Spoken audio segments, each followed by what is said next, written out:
Isso aconteceu no meu pequeno apartamento de uns anos atrás. Eu tinha um sentimento estranho que alguma coisa estava errada nele, e tinha certeza que a comida no congelador estava sumindo, além do aparecimento de almofadas no chão e coisas desse tipo. Eu vivia sozinho na época, então mais ninguém tinha acesso ao meu apartamento, ou pelo menos é isso que eu pensava. Uma noite eu acordei cerca de 1 da manhã, suando por causa de um pesadelo. Já que eu estava muito suado, decidi tomar um banho, então botei meu celular no banheiro para ouvir música, liguei a água e aproveitei meu banho. Alguns minutos depois eu ouvi a porta se mexendo. Eu nunca fecho ela, mas ela também nunca se move. Eu olhei a cortina do chuveiro e vi uma sombra, e olhando para o meu celular, confirmei que tinha alguém ali, logo atrás da cortina. Foi difícil não gritar e continuar agindo como se eu não tivesse notado, enquanto tirava lentamente o chuveiro do suporte e aumentava a temperatura toda para o máximo. A água ficou extremamente quente quando ligada ao máximo. Em alguns segundos, fumaça subia. Meus pés já ardiam de tão quente que estava a água. Foi nesse momento que eu me virei, abri a cortina rápido e segurei o chuveiro, mirado na pessoa que estava ali atrás. Era uma mulher e ela gritou de dor. Nesse momento, aproveitei para bater nela com o chuveiro e saí correndo pela porta, pegando a chave e trancando a porta logo atrás de mim. Logo em seguida, ela começou a bater com força na porta que não cedeu. Chamei a polícia e fui para a cozinha para pegar minha faca grande de chefe, só para me sentir mais seguro. Eu senti minha garganta se fechar quando notei que ela não estava onde devia. Tinha só um lugar onde ela poderia estar agora. A polícia logo veio e prendeu a mulher, que no final das contas era a moradora antiga do apartamento, que foi expulsa por não pagar o aluguel. Ela fez uma cópia da chave e entrava quando eu não estava em casa ou durante a noite. É possível que o que me acordou foi ela, e sinceramente, não quero nem imaginar.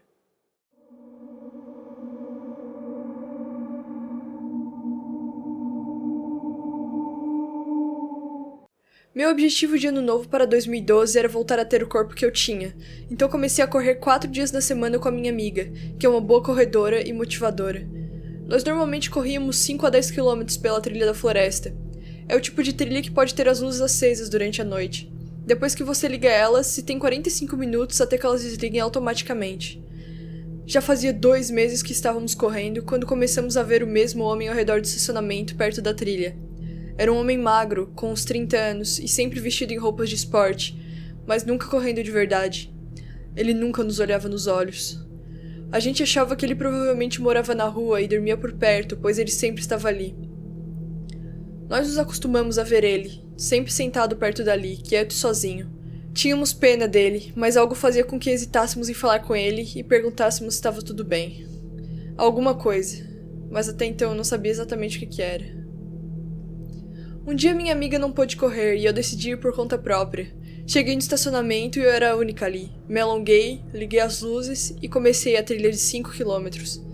Eu não tinha visto aquele homem quando comecei a minha corrida.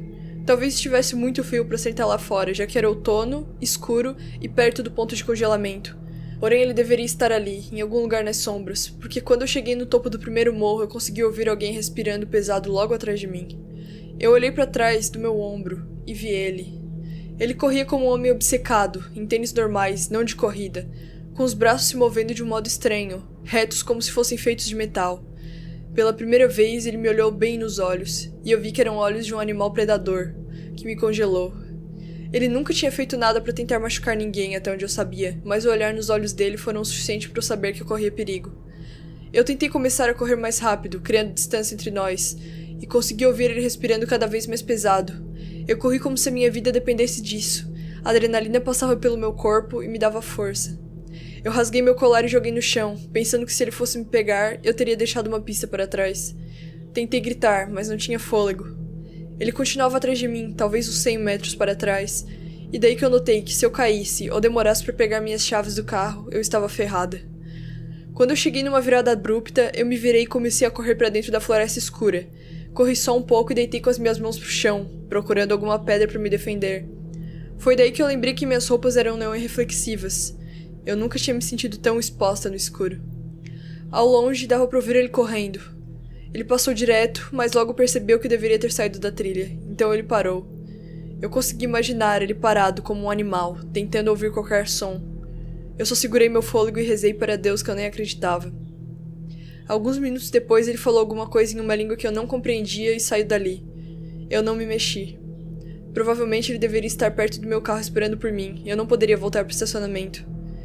De repente, as luzes da trilha se desligaram, apenas para voltarem a serem religadas logo depois. Outra pessoa poderia estar começando a trilha, ou talvez fosse ele tentando me enganar. Eu comecei a correr por outra trilha perto da avenida. Estava tão escuro que eu caí diversas vezes, e quando eu vi os barulhos dos veículos e saí para a estrada, provavelmente parecia que eu tinha estado em um acidente. Felizmente um carro parou para me ajudar e me levar para casa. Chegando em casa, meu marido insistiu em pegar o carro e chamar a polícia. Mas para reportar o que? Eu perguntei.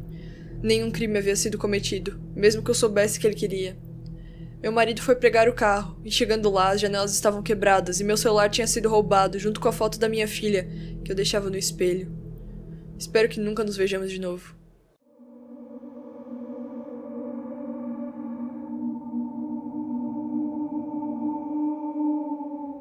Eu tinha cerca de 7 anos e meu irmão 10. Já tinha passado nossa hora de dormir fazia tempo, quando nossa mãe nos acordou para irmos para a cama.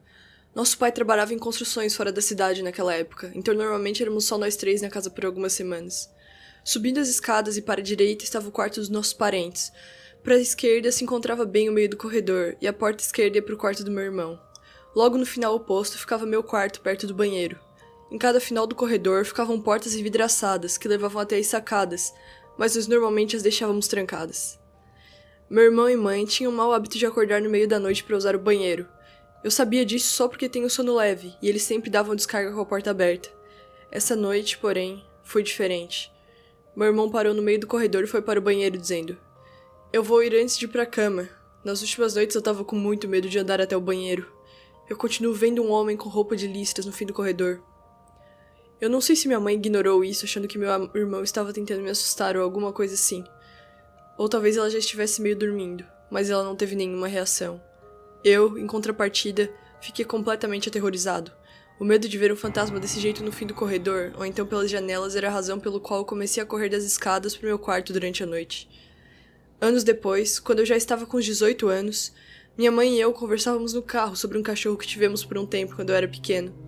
Compartilhávamos histórias sobre a tendência do Max de destruir meus tênis e outros comportamentos dele quando minha mãe falou: "Você se lembra daquela vez que eu fui abrir a porta pra polícia e o Max correu pra cozinha e começou a rasgar aquele saco de ração?" Isso me pegou de surpresa, porque em todos esses anos que eu vivi naquela casa, nós nunca chamamos a polícia. Afinal, vivemos em vizinhança rural e somos donos de armas.